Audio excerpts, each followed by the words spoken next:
If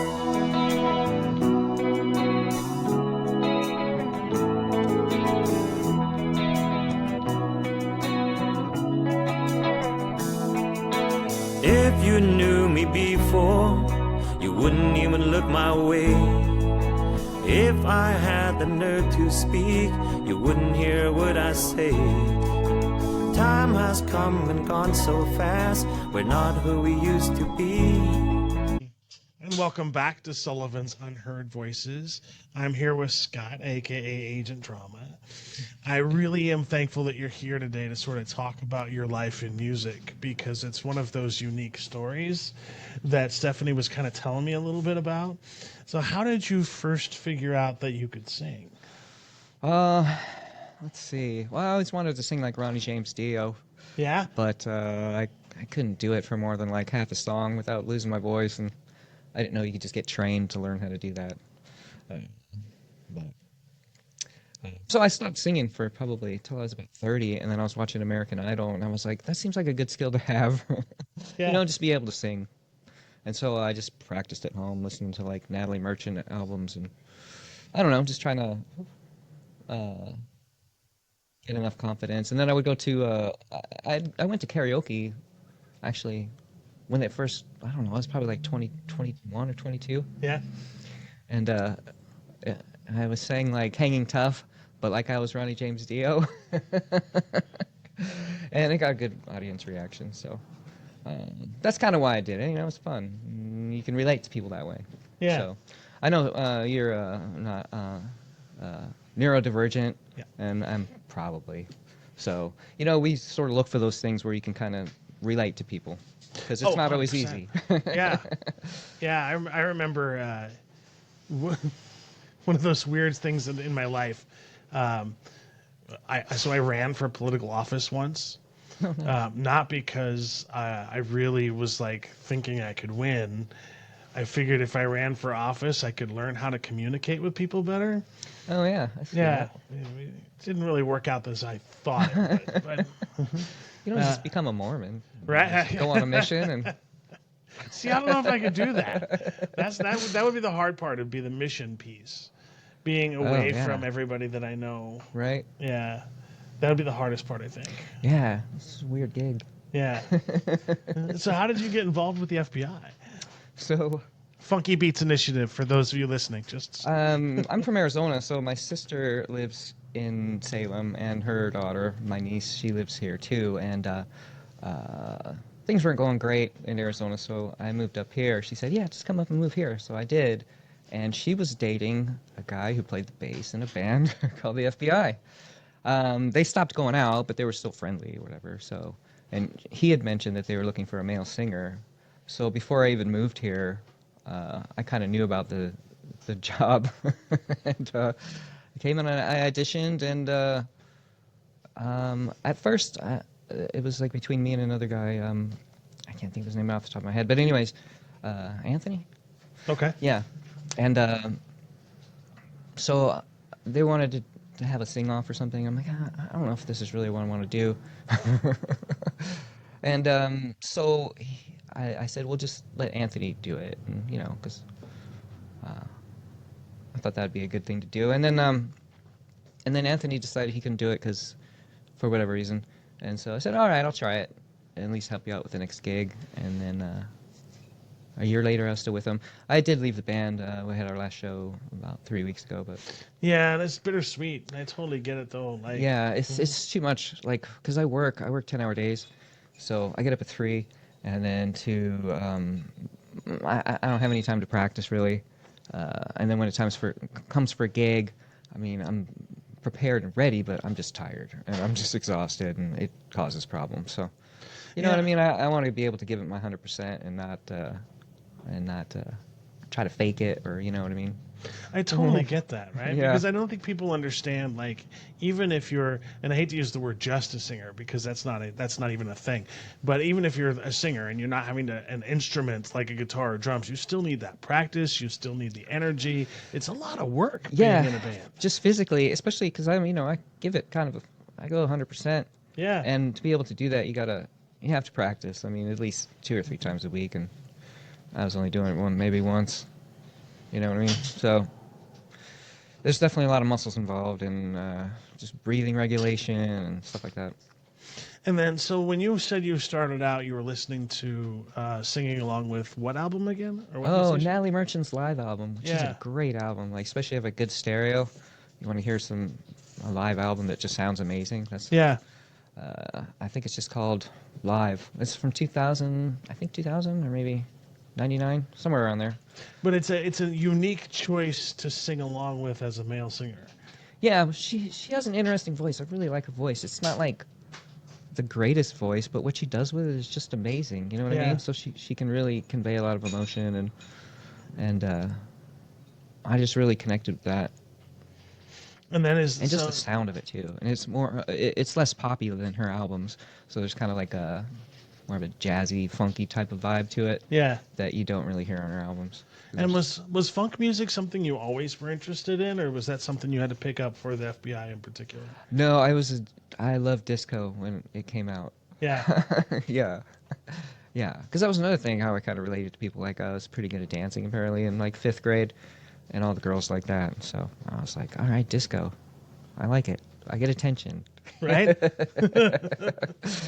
So, and I like the beat. Oh, man. I used to listen to, like, K-Tel albums and all that. Oh, K-Tel, wow. Yeah, it was like now that's what I call music, but Yeah. in 1978 or whatever.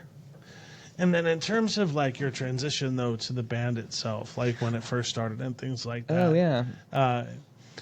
One of the things I'm always curious when you have a band with multiple singers is how do you make sure you stay in tune with the rest of the singers in the band? Really, it's just being able to hear them and hear yourself. If you can't really hear yourself, it's hard. If you can't really hear them, it's really difficult. So we used to have just vocal practices, which helped a lot, and then we kind of stopped doing that just because I couldn't really make it to any of them with the job. So that's another reason. Probably wasn't Yeah. as prepared as I should have been for some of it, but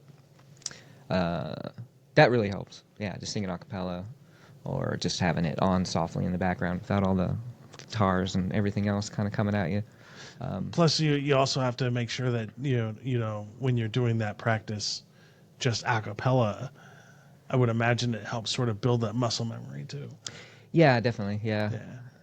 Yeah. But when we sounded good, it sounded really good. Yeah. Yeah. I thought. I always got a kick out of y'all. Just because like very few bands out there play that kind of music anymore. Yeah, yeah. And it was And- fun. It was fun really seeing everyone dance and Yeah. having a party. It was good. Because you don't always see that. There's a lot of bands, people just sit around and maybe 1 or 2 people dancing. And that's such a shame. But we used to get pretty busy. It was fun. Yeah. I definitely miss it, yeah. Do you hope that you ever get back to singing again, or? Yeah, but probably on a smaller scale and something, where we play earlier.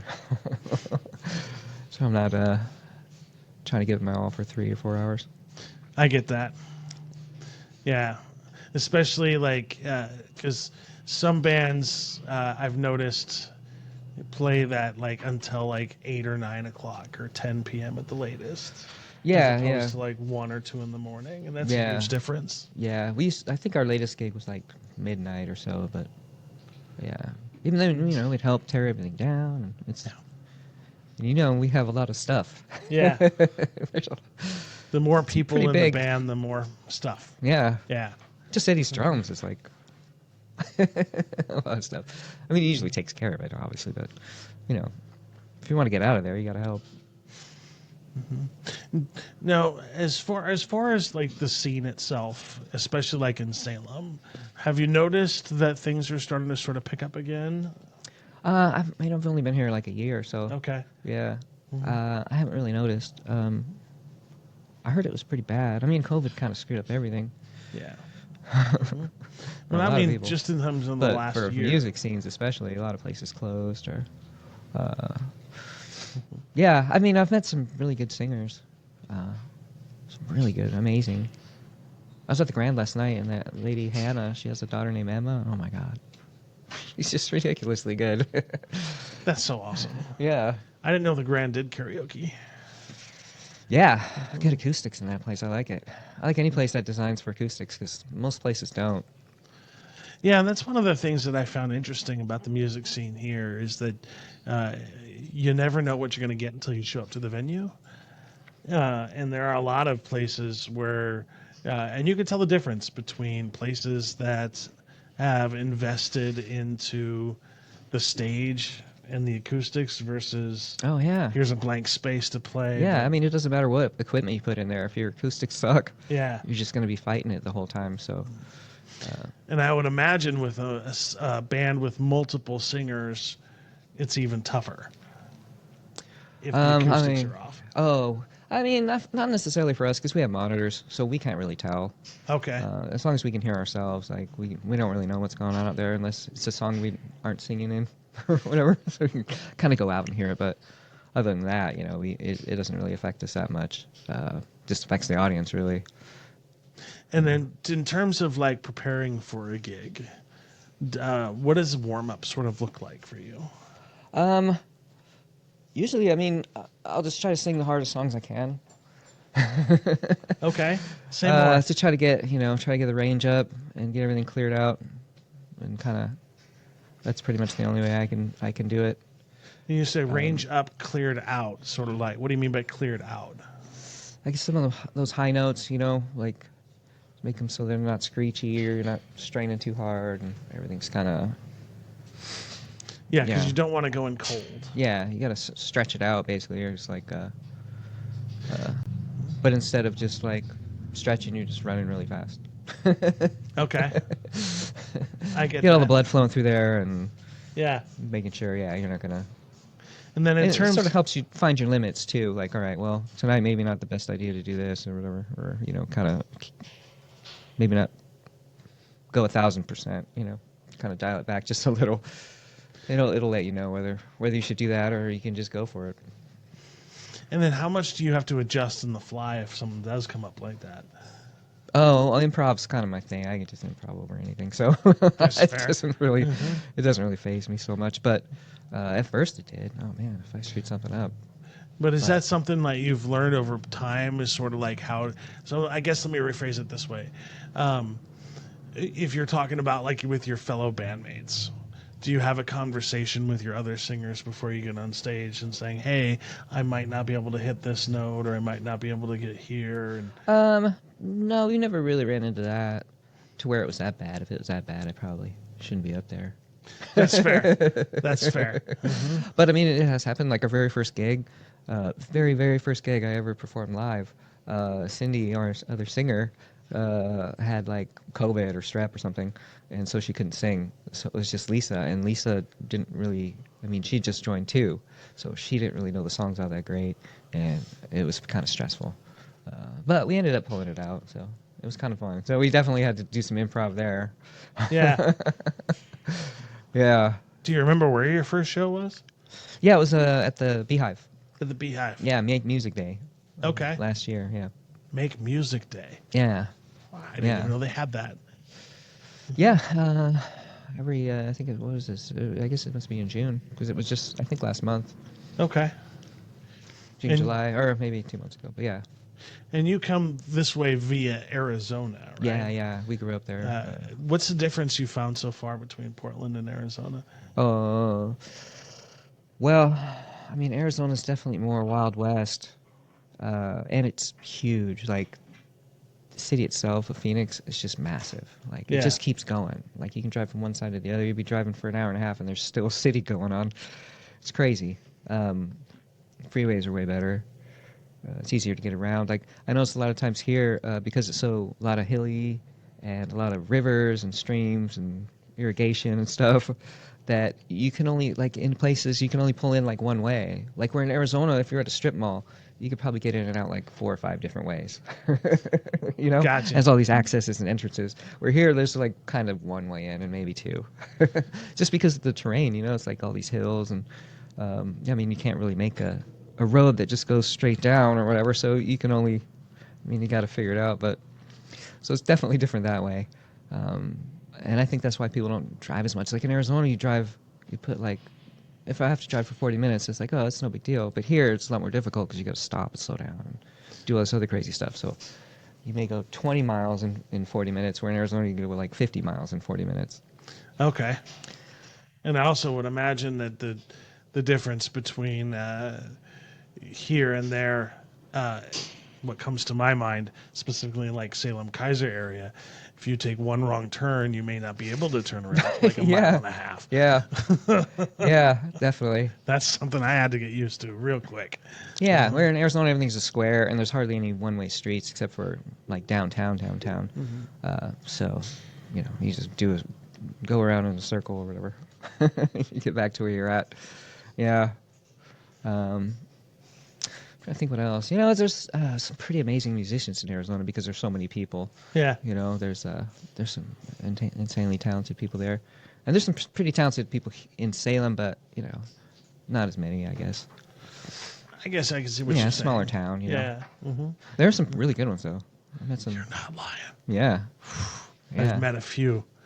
Hopefully, I get to meet them all at some point. But the talent, like especially in the blues scene down here, it's unlike I've ever seen anywhere else. Nice. I used to go to blues jams in Arizona at this really cool bar called Kirk's. Yeah. And that place was amazing. We'd have blues jams. That was the first time I ever took my piano out and like played with people as far as just like in a jam. I was in a band playing the keyboard in 2000, like a metal band, and but I wasn't very good, and I'm still not that great. But yeah, it was a lot of fun. Just blues is pretty simple and straightforward. So you don't have to think about it too much. You can kind of go off and just improvise a lot. And just listen. A lot of improv is just listening and just kind of knowing where the vibe is going. And knowing where the beat's at. Yeah.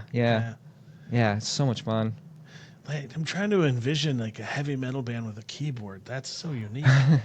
Yeah, it's sort of like Trent Reznor kind of, angry, dirty synth kind of sound. Yeah. Trying to make it. I always wanted to play the guitar, and I don't know why I didn't. But instead, I bought a keyboard. And like to make that distorted sound, I would just set like a boundary microphone on top of the Casio and just turn the Casio all the way up so it's distorted. That's awesome. And that was my angry keyboard. And then I bought a Casio that was an actual synth, and it had a distortion thing on it. And you find the dirtiest like square tooth triangle wave and combine them together, and add distortion and just make it sound as dirty and angry as I could. Yeah, it's fun. Awesome. And then in terms of like, so you've been in Arizona, then you're now here, and one of the things that I'm curious about too, if you don't mind talking about, is because you also have a unique career in building things. Oh yeah, well I mean, I did audio video forever, for like 20 plus years, and I might even go back to it here, but probably not. I don't know. I was trying to do something that was a little less physical. Climbing around in attics and doing all this other stuff. But I ended up doing the same thing anyways, I'm basically just doing construction. So, we build these massive air handling units, and, it's pretty physical. A lot of drilling and pushing and pulling. And exacting work, too, right? Yeah. Mm-hmm. And it's 10-hour days. And, it's only 4 days a week, thank God. But I need those days to recover. I'm not young anymore. If I was 40, it wouldn't be an issue, I don't think, but you know what I mean?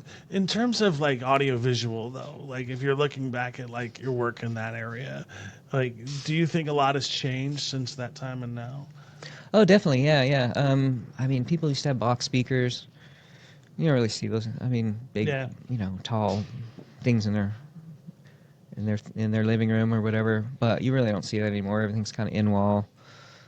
They try to hide everything. Everything's hidden away somewhere. So it's just kind of fun. You have to be creative in how you do things. And I miss that part of the job. But, I still have to be a little creative at work. Not nearly as much, I don't think. And you don't get the satisfaction of, like, tuning in a system and listening to it and being like, yeah, that sounds good. Or even just calibrating a TV. Like, I used to calibrate TVs. Nobody does that. But I would, because they come out of the box, and they're like, they call it torch mode, so it's like super bright. The contrast is way too high, and if you don't adjust it, your TV will burn out faster, and it will never look realistic. You know what I mean? So I guess I didn't even know that was a thing. yeah. There's a lot of stuff you got to turn off. Like they have these frame rate things where they just make up frames to put in between the frames that are real. And so anytime you see like 120 hertz or 240 hertz or whatever, they're just adding extra frames that weren't there, and it makes the picture look kind of fake and like soap opera type, set kind of a thing. I didn't know that. So you have to go in and why. turn all that stuff off, and That's fascinating. Yeah, and they all do it. There's not one TV I think that goes out calibrated. They do have. I think LG has some settings for like a professional mode or whatever, and they're pretty good. But most people don't go in there and do that. You know what I mean? Yeah. So there's kind of a satisfaction in that. I did this one TV. It was like a LG, or no, it was a TCL when they first came out. And I calibrated it, and I came back to the same job like 5 years later, and the TV still looked amazing. I was like, I did that. I'm going to have to look into that like as soon as I get home, as a matter of fact. Yeah, because it'll destroy your contrast if you have it up too high like that. Yeah. Like after a while, because it's so bright, it's like, they call it a half-life of your pixels or whatever. So if you have a light bulb and it's on like all the time, then the half-life is going to be a lot shorter, obviously. Then if you That kind makes a of lot of sense. have it turned down a little bit, and the half-life is where it's like half as bright, I guess, is where it normally is. So Yeah. all TVs do it. Plasmas used to be worse. LCDs used to burn in, but they got better at a lot of that stuff. So. And the sound coming out of TVs these days is atrocious. Oh yeah. Atrocious. That's the other thing, like sound bars. But I mean, sound bars still sound better than TV speakers. So. I can't. Yeah. But a well-calibrated theater, oh man, it's just nothing like I it. miss that. Yeah. I miss that. Yeah. Yeah.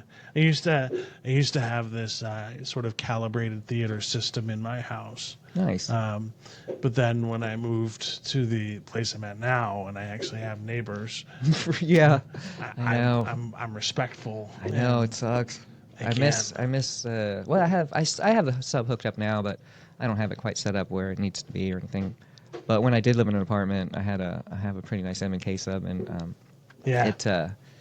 I had to keep it down really, really low, and then just do it like on the weekends, like in the mornings and stuff, when I knew people were awake, and just barely on. But it makes such a huge difference. Like, oh my God, there's nothing like a nice, tight, quick sub. 100%. Oh man. And Love nothing like being able to like throw your phone on there too and just listen to music on a system like that. Right? Yeah. Yeah. Yeah, and even if it's like Spotify, it sounds good enough. You know what I mean? It's not like it could sound slightly better, but I mean to the degree where most people can't really tell. I mean, I can barely tell. I'd have to flip back and forth between them and be like, all right, the mid range is a little bit clearer here. It's a little bit more in focus, but you know what I mean? For the most people, they're not gonna care. That's one of the things I actually love about iTunes. Oh, and yeah. Apple Music Yeah, they have a pretty good resolution. is the sound quality in the mid range in that is I think better than Spotify. Sorry, Spotify. You're not alone. I mean, I see that all the time on like audiophile Yeah. on Reddit. And it's very interesting too. It's like because I have noise canceling headphones, so I can get that studio quality, but it's not the same as like that stereo system. Oh yeah. Definitely. And I used to love watching movies that was tied to the sound system, but I stopped watching movies. Oh yeah. Yeah, like I get like They're not that great anymore. They seem to be running out of ideas. Something, I don't know. I just wish they weren't killing as many people. Right? You know that like guns are the solution to every problem. Right. So I don't like know what you're worried about. that's where I'm sure I'm going to be unpopular, but seriously, it's like the last time when I picked up a place and the movie was just nothing but gratuitous violence and killing, and I'm like, what is this? Yeah. And it's like I just can't. Yeah, a lot of people just see it as like a easy solution to whatever problem they're having, but most people don't shoot their way to prosperity, Right? Uh-huh. Yeah, so I get it. It's like, And if you watch these movies, you'll also see that the only ending that you can exist or even prepare for is more violence. right, and it's never like very realistic. You're not hearing people screaming their guts Yeah. hanging out and things like that, where it's I mean, it's traumatic, and they're just playing it off like, oh well, on to the next kill. Yeah. You know what I mean? Yeah. It's no big deal. Yeah. Whatever. It's like that shit's traumatic. Especially, somebody, that's seen death up close. And it's just that's, I don't want to see any more of it. Yeah, I don't blame you. Like, Yeah, I remember, it's not when- entertaining, really. Yeah. Like, I remember when serial killers, I remember when superheroes didn't kill people. Oh yeah. Yeah. And it's like, when did that change? And why did that change? Yeah. Yeah. I digress. Anyways, FBI. Yeah. Yeah, I'm gonna miss like just hanging out with those guys and just drinking wine and practicing. That's so much fun. Well, I'm sure they They're would all say, really cool. I mean, they are. They oh, really they are the coolest people. Yeah. Yeah. Every single one of the people in that band is so humble and sincere. Yeah, and when we were all on, man, it was a good feeling. Yeah. Do you think we'll get back to that? It's possible. But I think, at the end of the day, I kind of want to do my own thing. I get that. Yeah. Yeah. And just kind of do stuff in my, a lot of the stuff I really like, but it's maybe not something I would choose, Talk a little Except bit more for about the- that. Except for maybe Stevie Wonder, man. I love singing Stevie Wonder. Yeah. He's hard. I'd probably sing more like, more like winery type music or something. You know what I mean? Just kind of chill and Like a 3-piece A little bit acoustic more. maybe or something. yeah, Yeah. let's slow down and. I mean, I'm old. Yeah. I get that. It's like rock and roll and all that angry, aggressive stuff. That's for kids. You know what I mean? They need to get that stuff out. I know what you mean. And like you said about the violence, you know what I mean? I don't want to perpetuate like that kind of anger all the time either. You know what I mean? It kind of carries over, doesn't it? and thinking about a little bit more intellectual type stuff instead of just about get down tonight, even though it's a good song. I mean, having a good time is important, but Yeah. I do get something that. with a little bit more meaning. There's something a little more like storytelling, if you will. Yeah. Yeah. No, because I appreciate that music a lot when the music tells a story. Right, yeah. Like I love that song "Carnival" by Natalie Merchant, especially Yeah. the live version. It's just amazing. But I mean, it's what she's talking about is like it's meaningful. You know what I mean?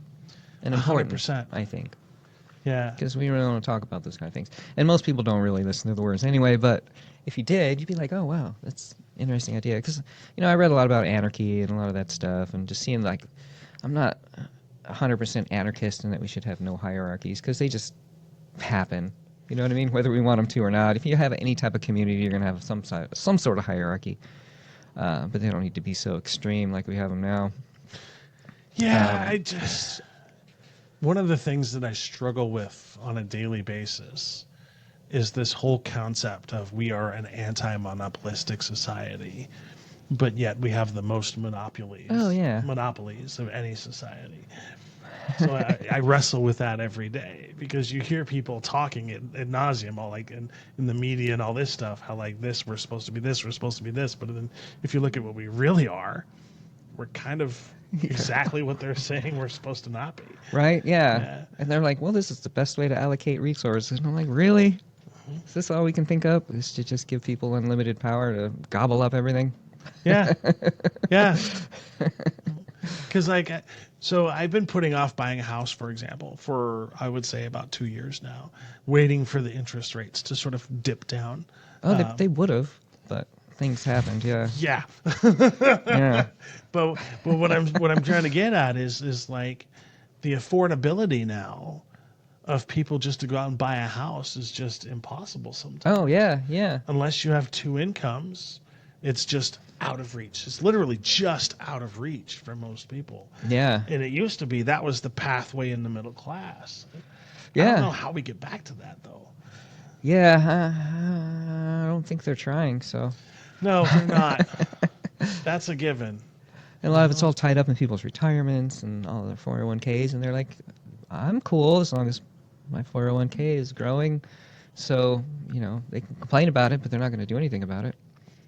Yeah, that So makes sense. That's why I'm sort of like, I sort of gave up. I mean, we're all Gen X, right? So, I mean, we don't care anyways, but I at least tried, and now I'm just like, I'll just go work in a factory or whatever. I just don't care. Because I don't really see any end that's going to be positive to this, you know what I mean?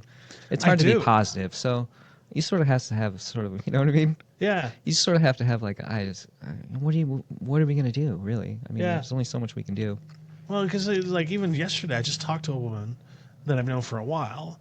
She's on Social Security because she's retired, right? Yeah. But she's like, you know what? I want a part-time job. So that she took a part-time job. She worked a few hours, and what do you know? Social Security comes knocking, and then all of a sudden they're like, we're docking your Social Security. We're taking away your food assistance. We're taking away this, and she's like, I'm only working 8 hours a week.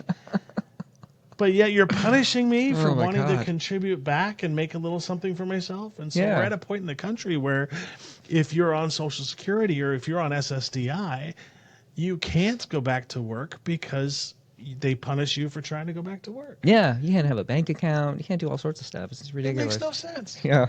It makes no sense. Yeah. I don't understand it. I mean, I do because I follow the history and all that stuff. At the same time, it's like, when do we have this conversation about what's really I think we're just going to have to wait for it all to collapse, apparently. So really all you can do is prepare mentally and just know how to kind of survive. Even though that's, I mean, there's so many people. And I don't see it being pretty. Well, because like everybody talks it's not going to be a good transition, that's for sure.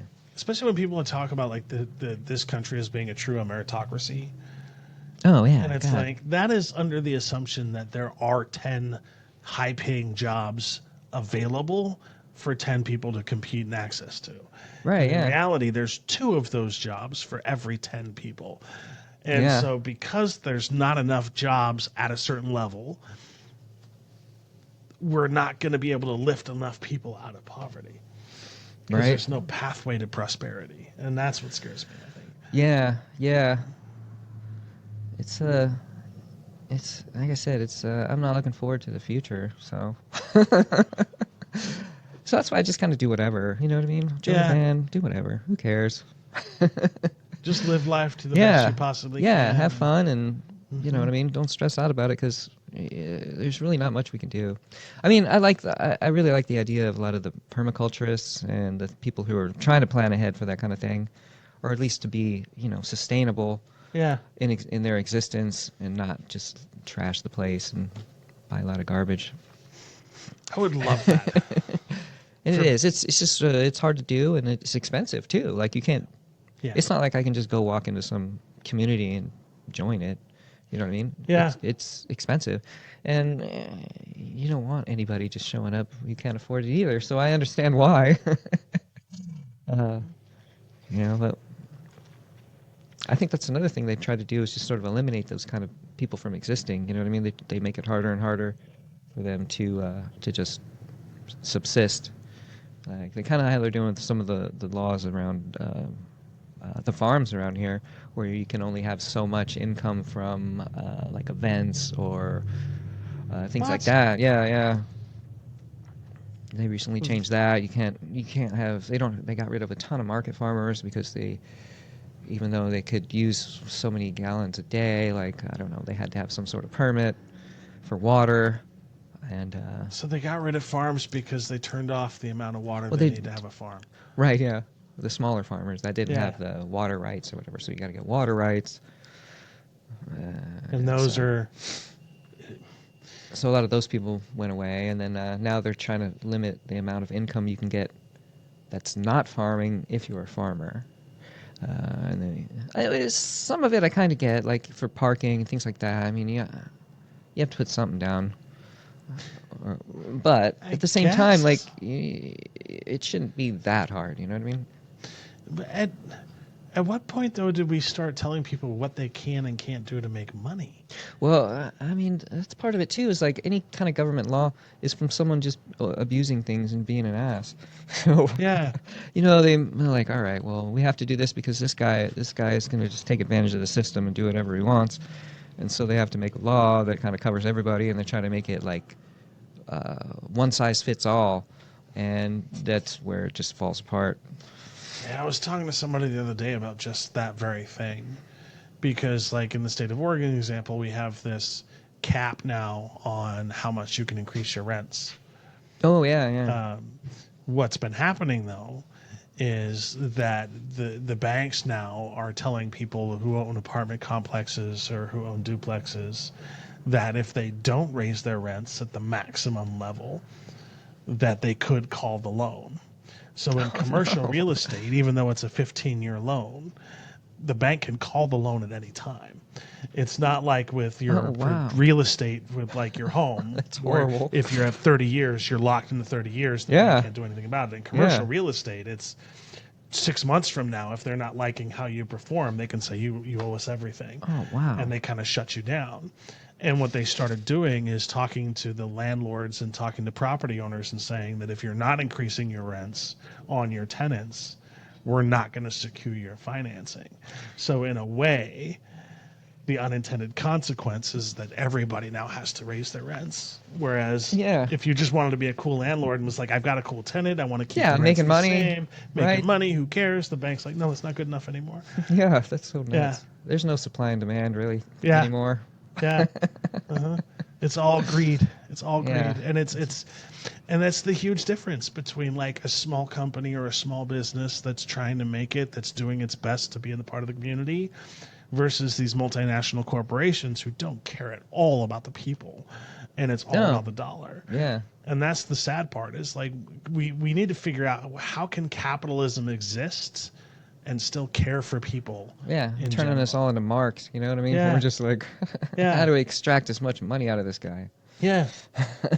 And it seems to be like that's the goal now of capitalism, is how much money can we get out of these people instead of how can we provide a better service. Right, or have a better, bigger, tighter-knit community, or, you know what I mean? So that people aren't standing on the corner like doing the fentanyl dance. Yeah. Yeah. Yeah. And the idea of that whole fentanyl dance, too, is being at the hands of doctors inadvertently. Yeah. You know, like, because I remember and I've said this story before, I'm a veteran, and I remember one time just complaining about pain, and then 140 Vicodin shows up in the mail. Jesus. Yeah. And it's like, we wonder why all these veterans are addicted to morphine, and we wonder all these veterans are addicted to opiates. Right? Like, Oh my because God. you've been pushing them for so long. And so that's the cause of most of the addiction issues from the veteran population was for many, many years, the doctors would just push these non-addictive opiates on veterans. Oh, man. Yeah, it's wild. Yeah. It's wild. So you're a veteran. Thanks for trying. That's what I usually say. Yeah. You tried. I did my 4. Yeah. I did my 4 years. That was enough. No, but really, I probably would have done more. I probably would have done 20 if I didn't injure myself. Yeah. Yeah. Where were you in? I was in the Army. Army, okay. 1998 to 2002. Okay. Just before Iraq. Yeah. Yeah. Was lucky enough to live in Germany for a couple of years. That was amazing. Nice. And then transitioning from the military, which I can attribute to basically saving my life, back into to this society or real world was a huge culture shock. It is. It's yeah. I mean, military is kind of what every real American seems to hate. It's like socialized medicine. You know, it's almost like a gang. Hey, if you kill for us, we'll hook you up. We'll take care of you. Yeah. You know, and interestingly enough, there's your case study in the success of people with universal basic income. Oh, right, yeah. Right? Yeah. Because if you have a service-connected disability... Yeah, you can't get fired. You know, you're always on the payroll. What I mean, though, is so once you get out, right, there's a certain population of veterans that if they cross over a certain percentage of disability status, they get a paycheck from the government tax-free for life, basically. Okay. And I would love to see a case study on how successful it is for veterans with a service-connected disability versus veterans without a service-connected disability. Oh, yeah. Because what you'll find is that most veterans with a service-connected disability, because of the extra income, we can afford houses, we can afford cars. Our my food is basically taken care of for life, right? Because, would I rather be healthy? Maybe, but there is this financial incentive if you're injured. And I would be curious because everybody's like, we don't know what socialized medicine could look like. Well, we do. We have the VA. We don't know what universal basic income would look like. Well, we do. Yeah, just we look at have the VA. any other country. Like, Yeah. how is it going to look? I don't know. Look around. Right. Yeah. Did you try it all? Or no, probably not. And if a program is successful, let's continue to do that. Right? Yeah. Yeah. Yeah, I know. We seem like it's weird to live in a country where they just really just don't care about you so much unless Unless you have a buttload of money. unless you I Yeah. don't know. It's weird. Yeah. It used to not be like that. I mean, not that it didn't seem like that, at least when I was younger. I know everything's kind of idealized when you're younger because you don't have stress or things to worry about, but it did seem like there was a way more laid back attitude. I agree. Adults seemed like they were more adult. You know what I mean? Yeah. And you used to hear things, like even from politicians, for example, about caring for people. Yeah. And that seems to be like gone from the conversation. Like, It's very few politicians that campaign on helping the homeless. Or helping anybody really, except for like businesses or somehow businesses. It's a supply side thing that got started during Reagan, and I think that's probably what really turned everything. People were just like we shifted people from were the mad at small medium hippies or business something, to yeah. the large multinational corporations. I think that's what really did it. Yeah. Because I heard this radical idea, and I don't even know if it's a radical idea, but to me it seems like a radical idea from a gentleman the other day on this podcast, as a matter of fact, where he's talking about business owners with 10 or few employees. Wouldn't it be amazing if the state of Oregon could say, hey, if you're a small business owner with 10 or few employees making such and such dollars or less, we provide OHP to all of your employees. Oh, yeah. And then as you make more money as a business, you can choose whether or not to stick with OHP or offer a better insurance plan or better insurance coverage. Yeah. And then that way, small businesses have the opportunity to provide health insurance for their employees. Right. I think, it's just such a short-sighted thing to think that healthcare cost is going to be cheaper because everybody doesn't have it. Yeah. Yeah. It's more. It costs more because if you're sick and you don't go to the doctor and it gets worse and you end up in the hospital and it costs way more than it would have if you would have got it treated, and then you probably can't afford it, so then there's all this debt. Yeah. Yeah, that you're never going to pay for. So guess who's paying that? Everybody. We're all paying for it already. Exactly. And if you think about your premiums that you pay every month, you don't want to make that more efficient somehow. and if you take a step back, right, and you look at it, at the premiums that we pay all every month, all of the deductibles and everything that we pay, the fact that they only pay 80% from age or whatever. So anybody that says, "Oh, it would be way too much money if we had health care that was for everybody," you're paying for it now already. Yeah. You're just in a different format, and hopefully, and they're paying tax on it too. Oh, 100%. Yeah. Yeah. So it's like, well. And then they have the control in saying you're not sick enough for this procedure. You're not sick enough for that procedure. I know there's I think a lot of it's just I think especially now probably because of the internet, unfortunately, there's a lot more access to misinformation and disinformation, and the people can I mean they're winning the war, obviously. Yeah. For we're under attack and they already won. As far as misinformation goes. People just gobble that stuff up because it makes them feel good. They want to think like, we're going to make America great again, and that's, you don't want America to be great. I mean, they have good goals. They want to be positive and think that things can be better, and that if you're against that, then you're just a horrible person somehow. So they got it in their head that they're doing the right thing, and to them, it's like it's a no-brainer, but to people who understand what they've been spoon-fed, you know. Yeah, it's not in their best interest at all, and it's not even in their what do you say, like their basic humanity or whatever. You know what I mean? Yeah, I do. Their sense, because they have that, they just somehow it just got stripped away to where they see everything as the enemy because they're going against their values, you know, or what they consider, or what they think people are fighting for. And how much of that is manufactured in of itself?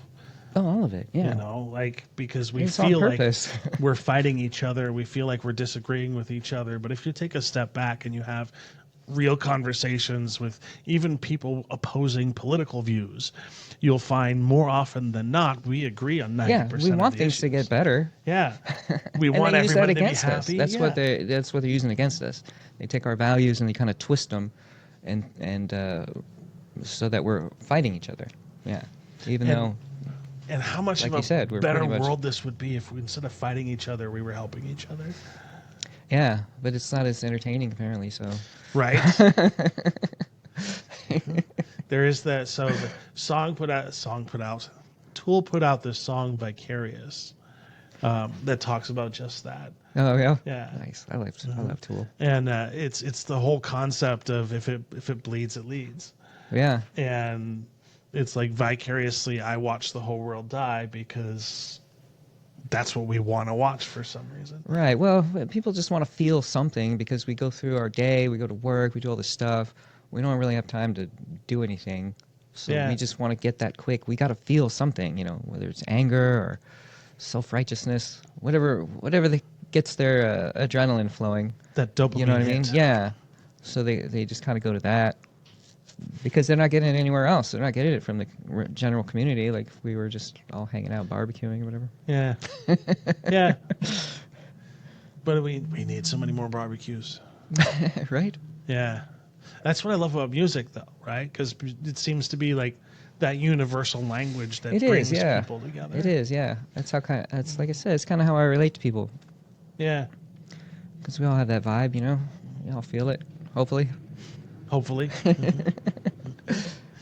But at the same time, it's music doesn't care what your politics are. Music doesn't care what all that. It's just a form of a way of relating to somebody through a medium. Right, yeah. Like people talk a lot of crap about like Christian music and stuff, but I mean, those are just all damaged people looking for a community as well. And some of the songs are just brilliant. I mean, they're just beautiful. Well, you know, like Because they're from the heart, you know, they're really feeling that. yeah. There's a band out there. 'Cause I don't know if you've heard Testament before. Testament. Yeah, I think I bought one of their albums in the 80s. They're Same band, I think? they're heavy metal. Yeah. Yeah. They're a totally Christian heavy metal band. I didn't know that. I didn't know it was heavy metal Christian either. But at the same time, like amazing lyrics, amazing songs. Nice. And so it's like you can't discredit, I don't think, anybody or anything really. Yeah. Like if it's good music, it's good music. Yeah. I was more into Metallica and stuff back then. I was a pretty angry kid. I feel that. Metallica was the first album I ever Yeah. bought. Yeah. Oh, nice. Yeah, and I've said this before in the podcast. It's kind of embarrassing, but you know, the first time I heard it, I hated it. Which one was it? The Metallica Kill 'Em All? Black. Oh, the Black Album. Yeah. Oh, okay. I mean, it's not their But here's the thing, right? angriest, but Well, until that precise moment in time, I didn't associate music with emotion. okay. So I think that's part of my neurodivergency, maybe. I don't know. But the first two times I heard Metallica, I didn't like it because it made me feel something different and weird. Yeah. But then the third time I listened to it, I'm like, oh, wait. This is supposed to be angry. Yeah. I think a lot of people don't like being uncomfortable. They don't want to. Yeah. Which I get, you know, who likes that? But I mean, Dang fly. you sort of have to force yourself to do that sometimes. Just be Yeah. uncomfortable. It's okay to feel stupid. You know what I mean? People don't want to feel stupid. They want to feel like they're right all the time. Yeah. You know? So, you know. But then after the fifth or sixth time I listened to it, I was in love ever since. Oh, nice, yeah. Yeah. And so it was The just first one like, I heard was like Kill 'Em All that's when I was awesome in high album, school. too. And I didn't really like it either. I didn't really like those blast beats. But I didn't listen to the whole. Yeah. I just heard like a song or two. I was like, I don't know, it's a little much. Because I was like into Dio, it was a little more pop, you know. Where they're definitely not pop at all. Like, 100%. yeah. And the only reason I bought it is because of the album I cover. mean, the Black Album was pop. Yeah. But yeah. But I mean, like, Oh, the album cover? yeah, I bought a CD player, and I was like, okay, now I need to buy a CD. I don't know anything about music, but it was like it was my first job ever. I was so proud, and I bought a CD player, and I wanted to buy a CD. And here's this album that's black, unlike anything else in the whole rack. I'm like, I'm gonna go for that one. Why not? And then It's so interesting that you would buy that album just based on a cover. yeah, yeah. Never hearing Metallica. Never heard heavy metal before in my life. The recording of it is just amazing. Like the quality of the recording is Oh, it's just amazing. so top notch. And Yeah, I mean, I liked it. It wasn't. I was like, after I heard it, because I listened to like Kill 'Em All and all those other, Yeah. which are way heavier. And I thought, well, it's heavy, but it's kind of slowed down a little bit. It was interesting. I thought it was interesting. It wasn't my favorite or anything, but yeah. it's a good album for sure. And then that led to other albums of similar, like, Korn and Tool and all that other Oh, okay, stuff. yeah, that's right. Yeah, Tool came out around the same time. And that was my music of my youth was mostly heavy metal. Okay, Yeah. New Wave. See, I was more raised in the '80s, where it's the hair. Yeah. Kind of, I wasn't listening. I wasn't buying Poison albums or anything like that. But you know what I mean. It was, they all kind of look like that. Yeah. Even Pantera looked like It's all that. David. They're all like kind of David Lee Rothish. Yeah. You know what I mean? I think he kind of started that whole thing. I think you're right. Yeah. Because even that first Pantera album The whole crazy hair and the way he dressed and everything. Jumped was around. all of that same sort of. Which one? The first Pantera album. Oh yeah, yeah. Where he's actually singing and like. Yeah, with that ridiculous cover. Yeah. Oh my god. Yeah. Totally. And then the second one was like the second one that I remember when I bought the second Pantera album, and I was like, "Oh, this is freaking amazing!" Yeah, that was a good album. Amazing. And there are some really good metal bands out there, but then again, I transitioned somewhere along the way into liking female lead vocal artists. Oh, okay. Yeah. So to go from metal to female single vocal artists. I have a whole Spotify list of just women who rock out, kind of like. Oh, that's sort awesome. of like heavier industrial type metal. It's pretty cool. It's pretty good. I was listening to it the other day. I hadn't heard it in a while. It's got a lot of. Yeah. There's a band called Luna Aura. She's pretty good. Wolf Alice. There's some good ones. That sounds full. I'm gonna have to look them up. Yeah. I just discovered Jensen McRae. Oh, I haven't heard of her. Oh, Nice. she's Good. amazing. Yeah. And then of course I love Lana Del Rey. Okay. Like she's always on my top 5 of the playlist. Nice. Yeah, just because she's that perfect blend of like bluesy, soulfy sort of jazz. Okay. And then the local folks, of course, like Nikki Jones is always going to be my favorite. I'll have to check her out. I know I've Nikki seen her on Jones your band, page. you But need to check her out. Yeah. She's got like one of those angelic, soulful blues voices that come around like once in a generation. nice. And it's just like powerhouse vocals. I love that. There's certain Oh. female vocalists that just put me in a trance. Yeah, and she does like Yeah. every time, like, and the combination of her and Brandon Logan together is like no other combination I've heard in a long Nice. time. Yeah, I'll have to check that out. Yeah, because like it's very interesting when you get a band like that where not only are all of the musicians in sync, but when you have the main guitarist as well as the lead singer, whose voices are perfectly in sync, Yeah. and it's like, oh, no wonder you all are winning these competitions. Nice. Yeah, Yeah, there's something really fun about singing duets like that. yeah. It's pretty cool. Yeah. It's one of the things I appreciate about the FBI, really, is the Yeah. fact that they have male and female singers. Yeah. And then, of course, Eddie's drum kit is off the chain. Yeah. Yeah. Yeah. And he's singing too. Yeah. Yeah. Yeah. Like, that's the first drum set I've ever seen where it's so elaborate between, like, a traditional drum set, but then also electrical components to it. Yeah. It's a bit of a hybrid for sure. It's awesome. Yeah. I've never seen that before. Yeah. Yeah. It's It pretty makes cool. it makes it a lot easier on the sound guy, I think. You know, if we can just trigger certain things, because especially in smaller clubs, we don't need to amplify the cymbals or anything like that. You know. Yeah. pretty much don't even have to do the bass drum, but we do anyway because it's nice to have that kick. Well, I think that Andy has it triggered to 808 too sometimes. So okay. yeah, What does that mean? basically every time he hits. Oh no, I think he actually has that on a pad. Never mind. Okay. I thought he had it set to his kick, but I know he has triggers on his kick too. And that's triggers. That means like. So it's running to a MIDI, so it's hitting a sample every time he hits it of another bass drum. That's Okay. that mixes in. I got you. Yeah. And that's cool. Yeah, it's he can make any sound that he needs. Yeah. yeah, it's pretty cool.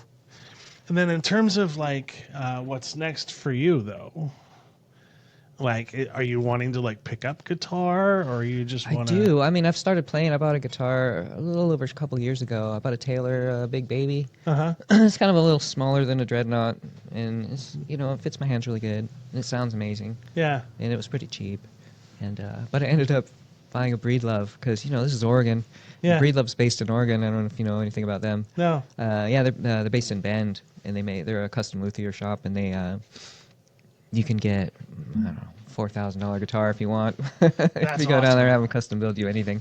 Yeah. But they also have some made for them in China that I can afford. And I found one used on Facebook Marketplace, and it is just gorgeous, and it sounds amazing. And so I've been playing that one, and I'm starting to get a little bit better. So I don't know if I'll ever get good enough to play and sing, but I'm trying. Well, the last time I spoke with Chad Rupp, who's the lead singer of Chad Rupp and the Sugar Roots, Okay. I was commenting about his amazing guitar playing and was telling him like, oh man, I wish I could play that well. And he looked at me straight in the face and he's like, it's never too late to learn guitar, dude. Yeah. I'm like- As long as you don't have carpal tunnel or anything. That's fair. I'm not going to do it. But at the same time, I recognize you're absolutely right. I just didn't like the idea of not being able to pick up a guitar and play something. You know what I Yeah. mean? Because I was just like, every time I picked one up, I said, I should know how to do something. You know what I mean? I just felt like it didn't feel right not to know how to at least play something. You know what I mean? Yeah. For me, it was. I don't even want to tell this story on air, but who cares? I met this girl when I was 16, and she invited me over to her house, and I went over to the house, and she had a guitar there, and dumb boy stuff, like, oh, you know how to play a guitar? I'm like, sure, yeah. And then of course she called me on it. It's like, then play it. I'm like, no. oh no, I didn't have to play a single chord or Yeah, anything, see? Yeah, and I'm you've like, got some hidden trauma there. That's why you're not going to pick up the guitar. like, yeah, if that figures. Yeah, you're gonna have to have Cindy help you over that, and then, Right? and then we'll hook you up with the guitar. I'm good. I don't have time. No, Yeah. Yeah. it does take it takes a long time to get your left hand to kind of not feel Well, a it's little like, goofy. You know what I mean? well, and also like, if I were to pick up a guitar, I would want to practice like 3 or 4 hours a day. Yeah, Like, you can't do that. I'm so compulsive when it Yeah. comes to that. Well, your fingers will keep you from doing that. That's fair, but I would still try. And, Yeah, and yeah. so like I have to limit what hobbies I pick up because I will invest my entire being into that hobby. Yeah, I get that's- that. Yeah, that's a I problem. totally understand what you're saying. That's a problem. Yeah, Yeah. Like there have been times where I'll pick something up and I'm like, I got to stop before this gets out of hand. Like, I had to stop playing video games because it was sort of picking up over my life for a while. yeah, And so it's like, I gotta be a little more picky. Yeah. yeah. I get you. Well, then there's really not too much you can pick up if you don't have time. Well, I guess nobody has time for 4 hours a day. I guess. Right. Yeah. We have to work. Yeah. Yeah. And I wish I could play a little bit more during the week, but on the weekends I usually play for at least an hour a day. And because I don't know, I just love the sound of it. There's just something that's so amazing about the way the strings resonate, and Yeah. especially when they go together and you get these weird dissonant tones and it just kind of hangs out. It's got this long decay. You're just like, wow, how does it do that? It's so cool. Oh, I love it. I love it. I wish I shouldn't say I wish, but it's at the same time, like I could sit there and listen to Brandon Logan, for example, just play guitar Oh yeah, yeah, forever and ever and ever. yeah. It's hypnotizing. It's so great. It's like something about the guitar itself just connects with me. That Yeah. and surprisingly enough, bagpipes too. Oh really? Yeah, Nice. like I have so many so many musicians on my phone that are like the traditional Celtic sort of bagpipe. Yeah, music. yeah. It's pretty hit or miss for me. Like I can hear the bagpipes and not hate it, but most of the time it's just like something about the frequencies are just so piercing. Yeah. They can be a little much. Well, yeah, that's a fair point too, right? And the songs that I listen to, it's definitely a part of the band, and it's not like just bagpipes too. Oh, okay, yeah, they sort of blend in a little bit yeah. better. Yeah. They're kind of muted a little bit. I mean, so I it's like a not so good much in the bagpipe face. solo, like "Come With Me Now" by the Congos. You know that song? Yeah. Yeah, they have that Yeah. that bagpipe solo in the middle. I was like, oh yeah, just all the way through that song is pretty great. Part of my AC/DC, Irish the song where they have a bagpipe solo. Yeah. Yeah. Long Way to the Top. I Corn think. also. Oh yeah, that's right. Yeah, Shoots and Ladders. Yeah. Yeah. Yeah. It's fun. It's fun to kind of just throw some weird instrument in every now and then. Well, we have been at this for about an hour. Oh, okay. Wow, it went by so fast. I know, right? Always does. Mm-hmm. Yeah, it was good talking to you. Likewise. Yeah. it's So fun. where can people find you if they want to Hollywood Video. Hollywood Just gonna Video? hang out here in for a minute. McMinnville. Yeah. This place is crazy. Oh, I it. love this place. Yeah. I feel so spoiled that Martin lets me use this I place. feel like I got in a time machine or something. Oh, and it's amazing. Time traveled. Yeah, and as a matter of fact, for those of you in Oregon, if you haven't made the trip out to McMinnville to check this place out, you need to. Yeah. This place is very nostalgic, but at the same time current. They sell crazy candy bars and stuff. Oh yeah, and the Millennial Falcon on the wall. You can't beat it. Right? I love it. I'll end the podcast the way I always end this podcast. Be kind, y'all. We share the same space. We really rely on each other and a sense of a community. So just be kind. Scott, thank you so much. Yeah, thank you for having me on. Appreciate it. Well, it's fun.